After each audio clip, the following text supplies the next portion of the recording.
All right, so in this video, I'm going to be talking about how you can take a relationship that is toxic or unhealthy and turn it into a healthy relationship. And I have sympathy for people who are in toxic situations where they kind of just slip into it and both parties don't actually want to be toxic, but just because it got mishandled, things happened, they didn't operate on the right frequency, they're in this state where they love each other, but they just can't make things work. And I'm going to give you some tools and mindset shifts to help you with that right now. First of all, you need to heal. So you need to heal as much as you can on a personal level, because that helps a lot.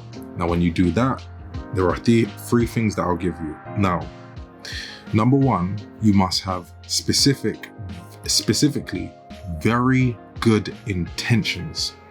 And you must declare to let go of any bad or petty intentions that you have with your partner. So some people get in this, mindset of actually wanting to hurt their partner because that's their way of defending themselves. They want to lash out and go, well, if you do this to me, I'll do that to you. I want you to let go of the need to do that and take pride in having extremely good intentions for that other person without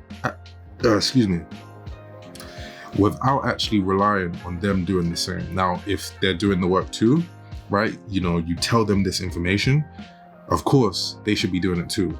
There should be reciprocation. But what I mean is that there almost has to be some sort of selflessness. It cannot be one, but on your side, there has to be that selflessness. And on that side, they have to have it too. You have to have very good intentions for the other person. You must want the best for them, right? It's not about selfish needs of you. It's about having the best intentions for the person that you are with. And in order to have this mindset, you have to totally shift, because you're going to let go of, well, I'm going to do this action to hurt you back because I feel like this will hurt you. And because I'm hurt, I want to return that and get you back. You must let go of that totally. Number two, you must be willing to be a good listener, and you must implement what the person is saying to you, right? You must internalize it. If it's healthy, if it's good, internalize what they're saying, their expressions, their vulnerability, and you must be listening to it, and you must shed your ego, right? When you're thinking with your ego, you're just thinking me. Everything's about me. I don't care about what the other person has to say. I want to focus on me. You must actually have an intention to listen to the other person and not just focus so much on yourself. They were expressing from their side, they're sharing things, but you're not listening because you're just thinking about yourself. You cannot do that, because that triggers this thing where you're independent whilst in a relationship rather than being interdependent and trusting.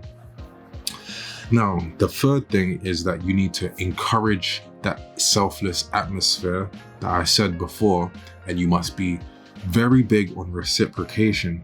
So again, it cannot be one, as I said before, but you must work on wanting the best for the person, almost without even thinking about, well, what am I getting in return?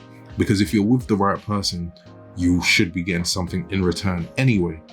And again, this sheds away so many bad behaviors and so many petty behaviors, because you're thinking, hey, I want the best for them. Almost to the point where it's like, even if being with me is not the best for them, I still want the best for them. It's you being able to give love almost without respecting it in return. But again, if you are with the right person, it will be reciprocated. So reciprocation is also important because it creates a flow. So it's like a selfless atmosphere on both parties. So there's reciprocation, and the love is just going round and round and round. Excuse me. And I said I'll give you 3 things, but I'll give you a bonus, right? And that bonus is be willing to take the hits as the other person makes adjustments and developments. So both of you are not going to be perfect, right? As you're making a shift going from unhealthy to healthy, it's not going to be perfect in the beginning. So inevitably, they're going to do things that aren't healthy, right? And you must be strong enough to handle it, but trust that they have good intentions. So we spoke about that at the start. Good intentions are very important. It helps to know, and it helps you not to get triggered by things if you know that the other person has very good intentions. So if anything, ask them for that. What are your intentions, you know, behind this? Do it outside of an argument, outside of conflict. Get an understanding of what their intentions are for you. Do they have the best intentions for you? Okay, so that makes it easy for you to be to take a couple hits, you know, in certain situations when they get it wrong. And it also has to be the same thing on the other side. So you're not going to be perfect too. They're going to have to take the hits. Sometimes what's going to happen is they're going to do things that are disrespectful. But as long as you know their intentions aren't to actually disrespect you, it was almost out of habit, or they got triggered, or, you know, it was just their default automatic response to a certain situation, you know, wait, we can get through this because they have good intentions overall, you know, and they just fix that bad habit. And it's all good, right? So those were a couple of things to transform a relationship from being unhealthy to healthy. I'm not really feeling the best today, so I hope I still got the message through, and I hope it's clear. So comment down below, let Reemus know, and I'll see you in the next video. Peace.